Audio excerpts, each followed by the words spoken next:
Nung bata ako, nakahiligan namin manood ng mga pelikula nila FPJ, Robin Padilla, Cesar Montano, at iba-iba pang mga pelikula na may baril-barilan. Naalala ko pa nga nung wala pa kaming TV, pumupunta kami sa kapitbahay namin na may TV tapos doon kami lahat nanonood. Siguro dahil sa mga pelikula na ito, na-amaze ako sa baril dati. Minsan pa nga ginagaya namin yung mga ginagawa nila sa mga pelikula. Ginagamit naming baril yung mga walis, hanger, upuan, at kung ano-ano pa. Uy, Jen, laro tayo Barbie! Barbie? Hindi ako Uy, ang cute naman nito! Anong pangalan niya? Siya si Barbara. Ganda niya, no? Hindi mo ako maaakit. Hindi ako para sa mga ganyang laro. Pang babae lang yan. Dito ako sa baril-barilan. Pang boys. Alis na ako at makikipaglaro pa ako. Sumuko ka na at napapaligiran ka na namin! Hindi ko isusuko ang bataan! Ay, mali. Hindi ko isusuko. Hindi ako susuko. Bang! Bang! Bang! Uy, tinamaan kita. Dapat patay ka na. Ha? Bakit ako? Hindi dapat namamatay ang bida. Oo nga, pero 'di ba? Dapat nabubugbog sila sa umpisa, kaya dapat may tama ka. O sige, ito na. Tama ako. Pero hindi niyo ako mapapatay. Dahil anak ako ni Cardo Dalisay. Hanggang doon lang ang paglalaro namin ng baril-barilan hanggang sa nauso ang pellet gun. Uy, ano yan? Totoong baril ba yan? Hindi, pellet gun to. Parang totoo lang. Wow, magkano naman yan? Hindi ko alam. Pinabili ko lang sa mama ko to. Nasa 100 to 120 pesos ata. Patry nga. Ayoko nga, baka masira mo eh.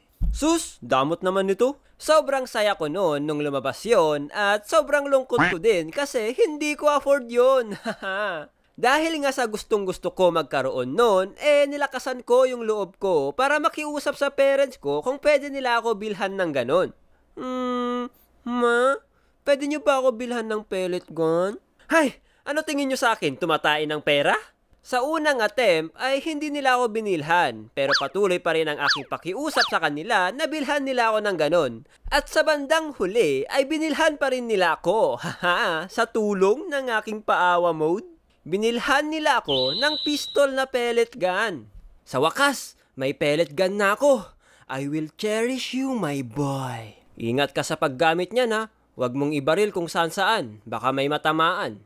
Sa sobrang excited ko, ginamit ko na kaagad siya. Kumuha ako ng mga plastic bottle para pagpraktisan. Oh yeah! Ang astig! Ang dali palang gamitin itong pellet gun na to. Siyempre, ipapasikat na naman natin sa mga pinsan. Oh, tignan nyo, may pellet gun na ako. Akala nyo kayo lang?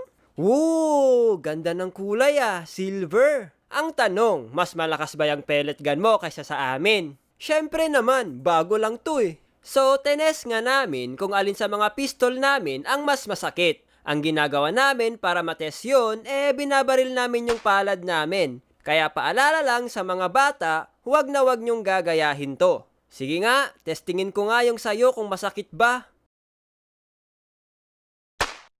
Wala na, mahina na yung spring ng pellet gun mo. Bili ka na ng bago. Oh, sayo naman, tignan natin kung masakit pa siya. Medyo masakit pa siya, pero malapit na mabulok yung pellet gun mo. Yung sakin talaga ang mas masakit. We, sige nga, patesting nga. Oo nga, masakit nga. Diba? Sabi sa'yo eh. Nung una, tamang baril-baril lang kami sa mga plastic bottle. Pero nung tumagal, nauso ang pellet gun war or pellet gun fight, kung ano man ang tawag nyo doon. Sa labanan na yon ay may solo, may team fight at battle royale din. Kala mo talaga parang NBI or Special Forces lang, feel na feel mo yung laro. Nung time na to, magkaibigan na kami ni Pinya at lagi kaming magkaduo sa pellet gun fight. Halos lahat ng bata noon may pellet gun na. Kaya may mga time na kapag naglalaro kami ng pellet gun, may mga nang-aambush or naghahamon ng barilan.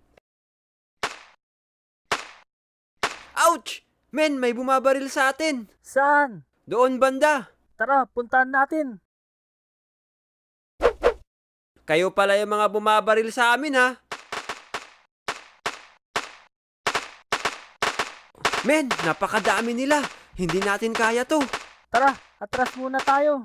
Ang pellet gun ni Pinya ay shotgun at ako naman ay pistol lang. Dadalawa lang kami kaya lugi kami pagdating sa teamfight. Kailangan natin magdagdag ng kasama, men. Tama ka dyan. Tara, tawagin natin yung iba. Uy mga pre, samahan nyo kami. May nang-aambush dito sa lugar natin. Tara, taga saan ba yung mga yan? Doon nata malapit sa school. Basta-basta lang pumunta dito para makipagbarilan eh. Tara, abangan natin. Mga men, nakikita ko na sila. Sige, palapitin muna natin konti tsaka natin barilin. Sige. Parang may mali. Parang napakatahimik. Wala akong nakikitang naglalaro ng pellet gun ngayon ah. Baka natakot sa atin, boss. Kinawawa kasi natin sila nung isang araw eh.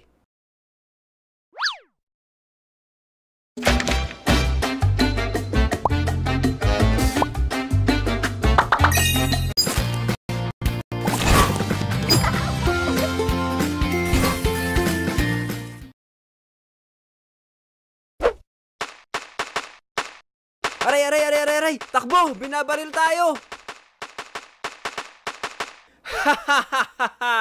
Wag na kayong babalik dito! Nung may mga kasama na kami, kami naman ang dumadayo sa ibang lugar. May subdivision malapit sa kanila Pinya at nakakalaban namin doon yung mga rich kids. Itong mga rich kids na mga to, hindi ordinaryo yung mga pellet gun nila dahil automatic yung pagbaril. Hindi katulad sa amin na isang kasa, isang baril. Yung sa kanila, tuloy-tuloy lang yung paglabas ng bala hanggang maubos. Tapos, sinubukan namin i-compare yung bala namin sa bala nila. Men, tignan mo to, puro puti yung bala ng pellet gun nila. Hindi katulad sa atin na colorful. Kaya nga eh.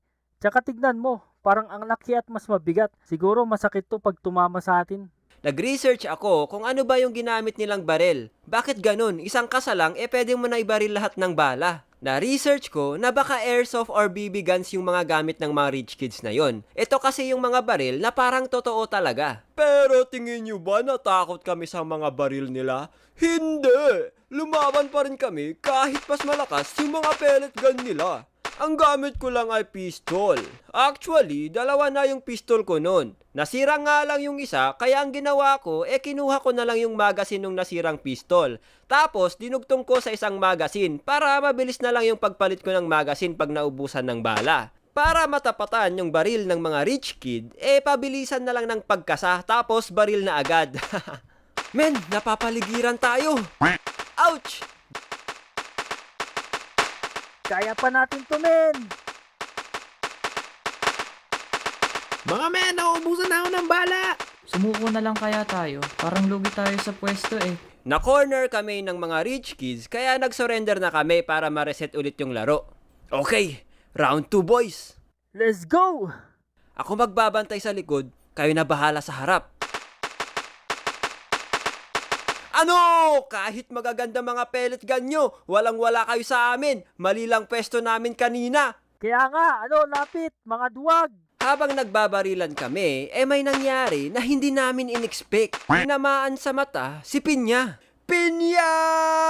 Hindi! Okay ka lang? Oh shoot men, namumula yung mata mo. Okay lang ako, men. Medyo masakit lang konti. Dahil na-injured si Pinya, umatras muna yung grupo namin. Retreat! Retreat! Umuwi muna kami sa bahay nila Pinya para pag-usapan kung anong gagawin namin. Ano men, kaya mo pa? Maghihiganti ako, men.